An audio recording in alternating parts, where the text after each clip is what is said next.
Que alegria podermos celebrar a plenitude da Páscoa, o Pentecostes. A palavra de Deus, cada vez que ela é proclamada, ela se cumpre, ela se realiza, se ela encontra um coração aberto. Por isso, espero que nessa noite aconteça o Pentecostes aqui. Eu li um escrito de um Santo Irineu, belíssimo, sobre o dom do Espírito Santo. E ele fala assim: este dom de Cristo está inteiramente à disposição de todos e encontra-se em toda parte, mas é dado na medida do desejo e dos méritos de cada um. O Espírito Santo é dado na medida do desejo e dos méritos de cada um. E talvez aquele que hoje aqui dentro se sentir mais pobre, mais vazio, mais sofrido, vai poder ser preenchido mais plenamente do Espírito Santo. Porque Deus dá a graça aos humildes e resiste e se afasta dos soberbos. Essa leitura do Pentecostes, que nós lemos, a primeira leitura, é o contrário da Torre de Babel. Na Torre de Babel, os homens quiseram, capítulo 11 do Gênesis, quiseram construir uma torre que tocasse os céus. E eles disseram: façamos para nós um nome. Ou seja, buscavam a sua glória. E acreditavam de poder atingir o céu com as suas forças, sozinhos. Resultado: Babel, confusão.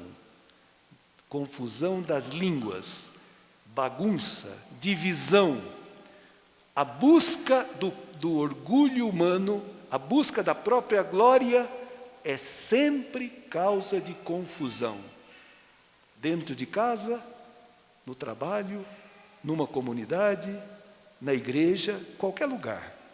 Alguém busca a sua glória, pode esperar que aí vai ter bagunça, vai ter divisão, vai ter julgamento, vai ter rivalidade, vai ter competição, vai ter discórdia. Aqui, no Pentecostes, eles recebem, são vários sinais do Espírito: o vento, o fogo e as línguas. Um vento impetuoso entra e enche toda a sala. Onde está Deus, aí tem plenitude. Interessante, irmãos. Leiam Isaías, capítulo 7 de Isaías, quando Deus aparece no templo e diz, várias vezes aparece o verbo encher. Encheu de fumaça, a presença de Deus encheu toda a sala. Encher, porque Deus é plenitude. Tá bom, aqui o vento enche a casa.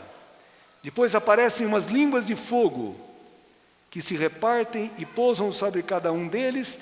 Todos ficam cheios do Espírito Santo e começam a falar em outras línguas. Aqui fala que começam a falar em outras línguas. Na parte de baixo diz que as pessoas escutavam na sua própria língua. Era a festa de Pentecostes na Judéia, em Jerusalém. Vocês sabem que essa festa não nasceu com Jesus, era uma festa que já existia. Os judeus comemoravam, 50 dias depois da Páscoa deles, o dom da lei no Monte Sinai, os 10 mandamentos, o caminho da vida, a Torá, né? Pois bem, aquela lei era boa, dizia para amar a Deus e amar o próximo. Só que dentro dos homens, essa lei foi escrita em tábuas de pedra, como os corações humanos, de pedra, duro. A lei era boa, mas dentro tinha o pecado que impedia de cumprir a lei. Quantos casais se casam porque pensam que se amam e cheios de planos, de projetos, e depois começa a aparecer os defeitos um do outro, o egoísmo de cada um, o orgulho, e o defeito do outro me mata. Eu não posso aceitar o outro como ele é, porque eu não tenho a vida eterna, eu tenho medo da morte. O outro me mata pelo seu modo de ser. Quando eu não tenho a vida eterna, o que eu faço? Me separo. Não dá para aguentar uma pessoa diferente de mim. Pois bem, irmãos, Deus, se a Babel é a confusão por causa do orgulho, da busca da própria glória, o Pentecostes é a comunhão. Porque o Espírito Santo, o amor de Deus derramado nos corações, faz com que as pessoas busquem a glória de Deus. O que eles falam em línguas? As maravilhas de Deus. Aí existe comunhão, aí existe concórdia. Né? Que maravilha, irmãos, a igreja é um mistério de comunhão, não pelos nossos méritos e pelo nosso esforço, mas pela graça de Deus. E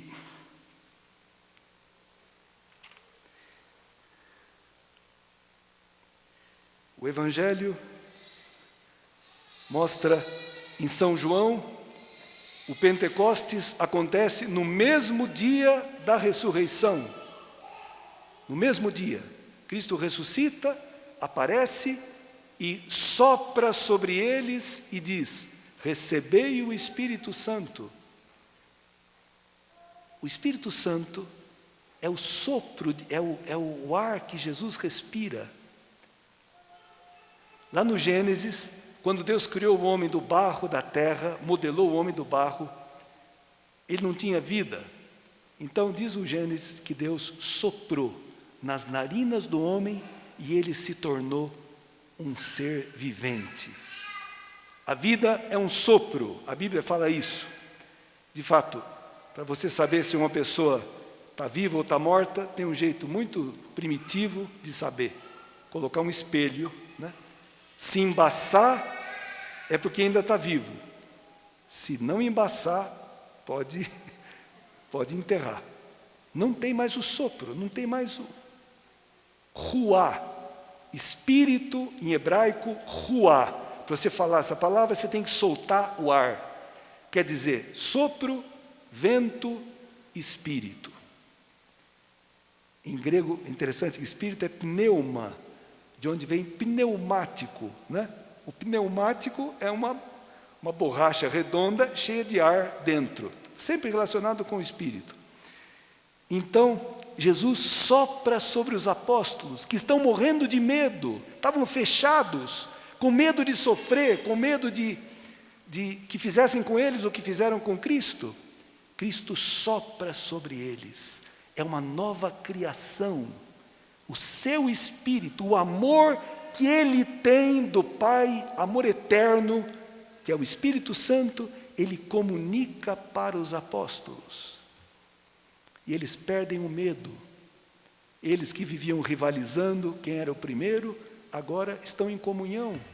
Pedro e os 11 saem e anunciam.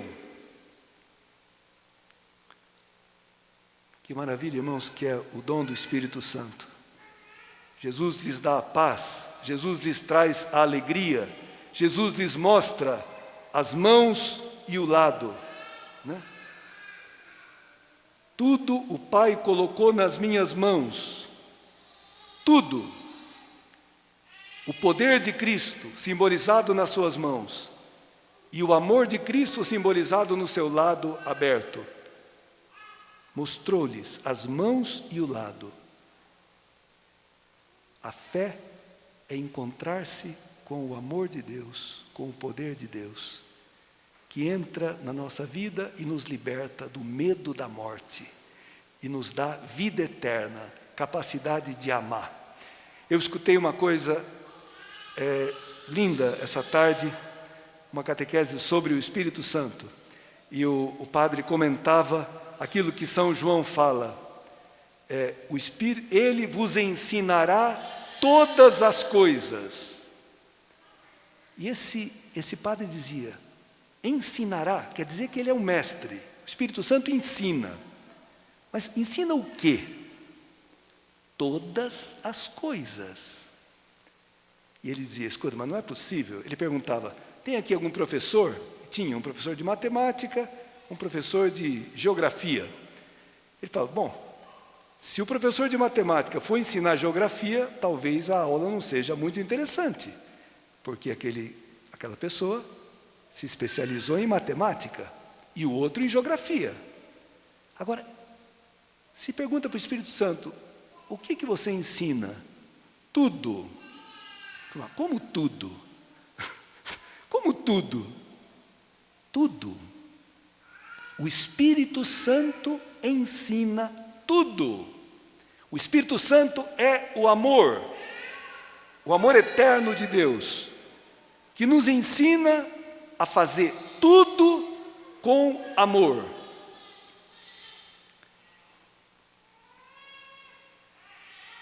Por exemplo, o Espírito Santo me ensina a me vestir? Exatamente. Se eu tenho o Espírito Santo, eu me visto com dignidade.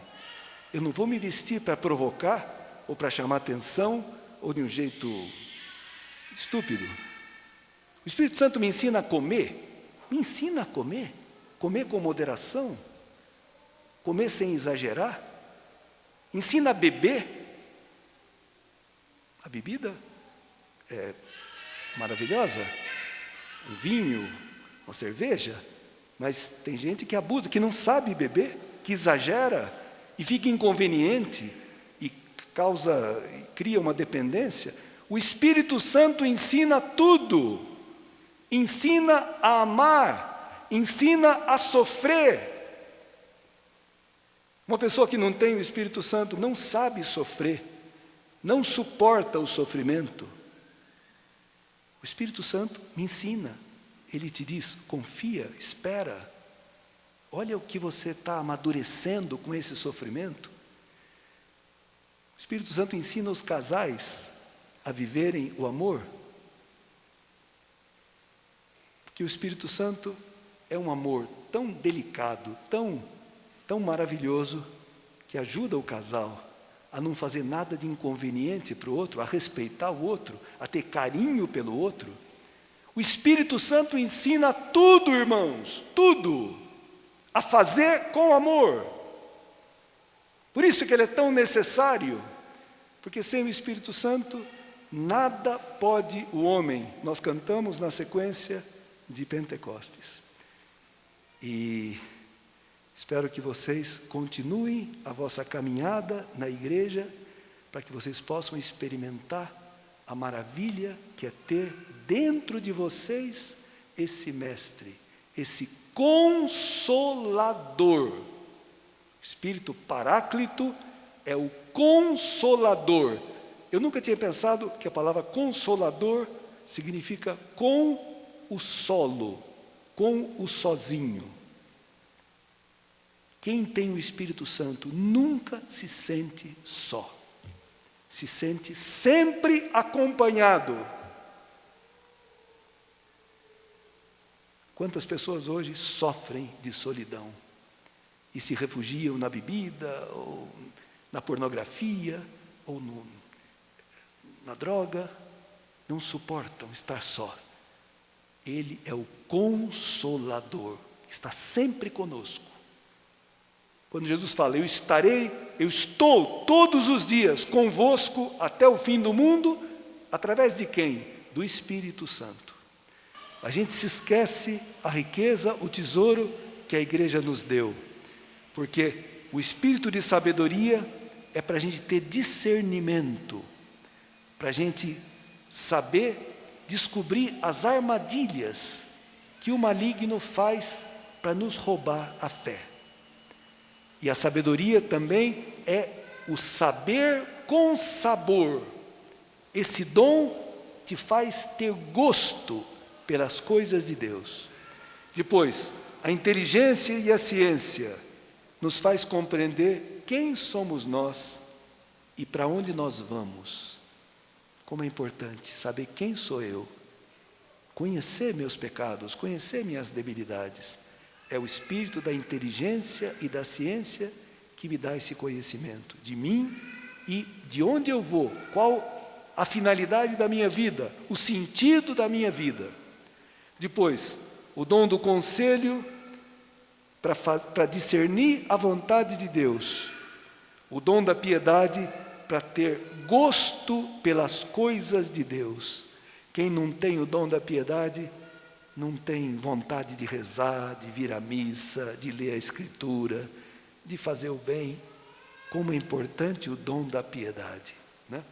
É esse dom que nos dá amor a Jesus Cristo e a tudo que se refere a Cristo. E por fim, o dom da fortaleza e o temor do Senhor. Temor de Deus não é medo de Deus. Temor de Deus é aquele respeito, aquela adoração, aquela reverência, aquele amor que se tem por Deus. E aquele que tem o temor do Senhor tem horror ao pecado. Não consegue suportar nada que seja contrário a esse amor. Feliz quem tem o temor do Senhor. É o princípio da sabedoria.